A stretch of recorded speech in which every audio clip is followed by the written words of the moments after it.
पहिल्या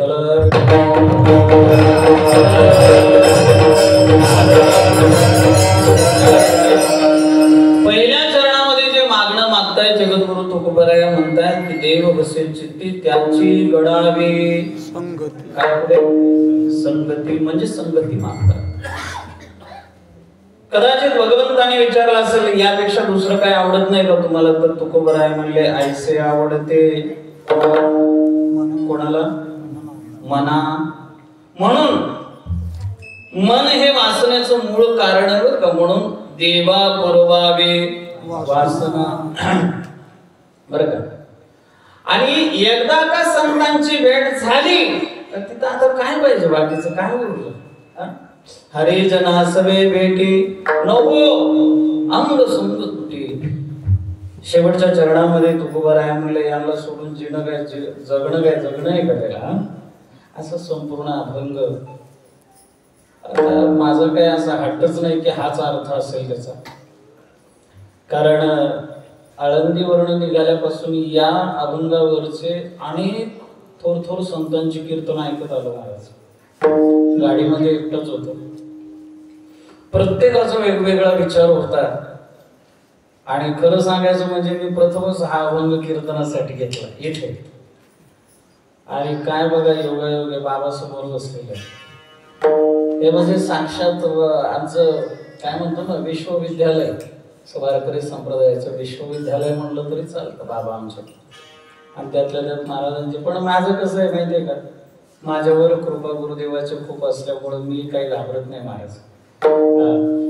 धाडस करून हा अभंग मी घेतला असेल, पण मला निश्चित माहिती आहे याच महात्म्यांकडून मला ते बुद्धी देणार आहे आणि ते मी तुमच्या समोर मांडणार आहे.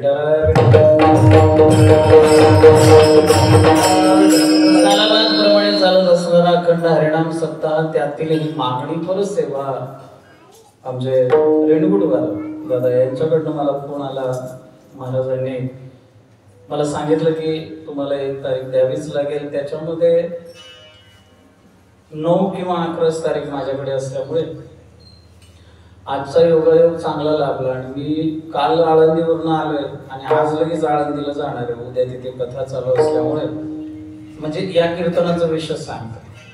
भगवंतानी मला महादेवाने माय बापानं जगद्गुरु तुकोबराय ज्ञानोबराय यांनी केवळ या सेवेसाठी इथपर्यंत आणलं असावं असं माझा हृदयाचा भाव आहे. सर्वांच्या चरणी साष्टांग प्रणिपात करतो. माझ्या माता भगिनी पिता बंधू वर्ग फार आस्थेनं प्रेमानं श्रद्धेनं भक्तीनं भावानं या ठिकाणी येऊन बसलं. तुम्ही तुमच्या चरणावरती साष्टांग प्रणिपात आहे आणि कीर्तनाच्या सेवेला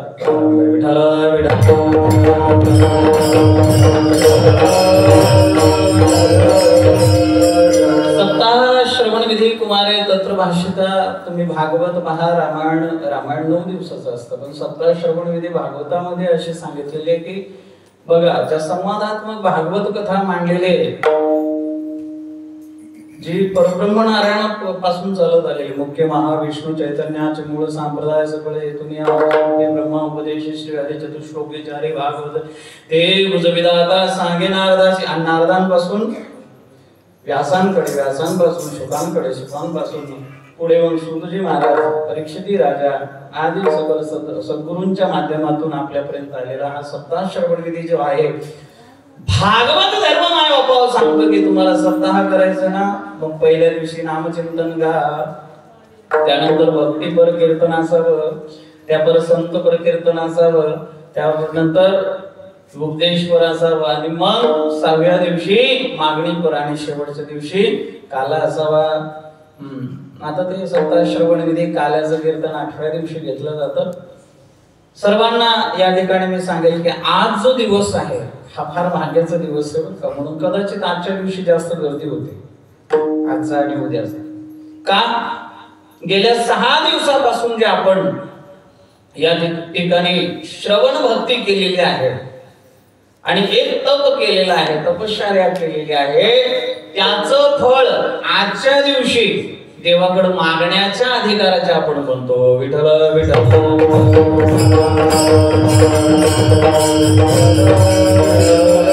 कोणी म्हणेल महाराज आम्ही 7 दिवस कीर्तन ऐकले, इथलं भजन ऐकलं, सर्व संकीर्तन आम्ही स्वतः केलं, आम्हाला ते फळ भेटलं शक्य आहे. पण मध्ये आधी जण आलं नाही किंवा आजच आलं त्याला भेटतं का? त्यालाही भेटतं. विठ्ठल विठ्ठल. पण एक सांगतो तुम्हाला, आज जरी कोण आलं कीर्तन ऐकायला आणि आजच्याच दिवशी कीर्तन ऐकून जर देवाकडे काय मागायचा प्रयत्न केला तर देव त्याला नाही म्हणणार नाही, देव त्याला देणार आहे. पण खरं सांगू का, आपण सर्वजण जे देवाकडे मागणार आहे ते पता नाही काय, कोण काय मागेल, कोण काय मागेल. तुम्हाला जर मी म्हणलो देव प्रसन्न झालाय तुमच्यावर, तुम्हाला काय मागायचं मागा. काय मागाल? सबस्क्रायबर वाढू दे का? दादा तुम्हाला जर देव प्रसन्न झालं तुम्ही काय मागाल? हायवेच्या कडेला 2-3 प्लॉट, एखादी चांगला बंगला, एखादी गाडी, काय मागणं असतं? जीवाचं देवाकडे जे मागणं आहे ते व्यर्थ आहे. विठ्ठला विठ्ठला विठ्ठला. काय देवाकडे मागावं हे आपल्याला माय बाप अजून कळालंय अथवा कळतंय माहिती नाही बरं का, लक्षात. कारण देवापुढे उभा राहणारा प्रत्येक व्यक्ती दुसरं काही न मागता एकच मागणं करतो, देवा मला म्हणले बरं का, देवा मला. अरे पण सुख म्हणतात कशाला? याचं आपलं ज्ञान आहे का? अजिबात नाही माय बाप्पा, लक्षात. हा सोपा प्रश्न तुम्हाला सर्वांना विचारतो. पंढरीच्या वारीला एवढे लोक जातात, आपल्या बाराळीतून बरेच जण असतात, पायी चालतात, त्यांना पाहून मला भगवंताचे म्हणजे साक्षात संत स्वरूप सर्वांची आठवण होते. आणि मी प्रत्येकाचं दर्शन घेतो बरं का, माझी भेट झाल्या. आता हल्ली भेट होत नाही म्हणा, कारण 4-5 वर्षापासून मी गावाकडनंच एकटा जातो. सोहळ्यामध्ये चालत जाणारा प्रत्येक व्यक्ती, आणि त्याला विचारा का हो गेले 10 वर्ष तुम्ही दिसले नाही वारीमध्ये, आता कसे?